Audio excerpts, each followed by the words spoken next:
ইয়াত বহুতো সৰু সৰু বিছা পোৱালি ওলায় আৰু এই বিছা পোৱালিবোৰ যদি আমি নেদেখাকৈ গাত লাগে তেতিয়া আমাৰ বহু খজুৱতি হয়।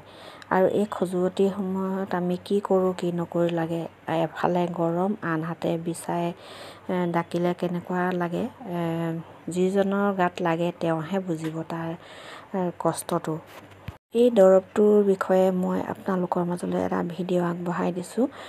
এইটো মোক আমাৰ দেউতাই শিকাই দিছিলে। তেওঁ আগতে কিছুমান বন দৰৱ দিছিলে, তেওঁৰ পৰা মই কেইবাটাও দৰৱ শিকিছিলোঁ, কিন্তু এইটো বহুত প্ৰমাণী হয়। আজি মোৰ গাতে বিছা লাগিলে আৰু মই দৰৱটো বাৰীতে পাই ঘঁহি লগাই দিলোঁ।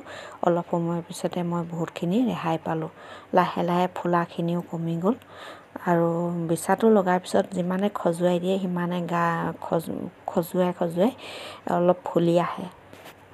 আমাৰ পিতৃগুৰুক শ্ৰদ্ধা জনাই তেওঁক স্মৰণ কৰিয়ে মই আপোনালোকৰ মাজলৈ ভিডিঅ'টো বা দৰৱটো মই আগবঢ়াই দিছোঁ।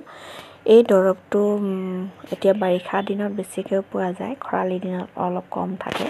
এইটো প্ৰায় জেকা ঠাইত হয় আৰু আলি কাষৰ খাল আদিতো হয়।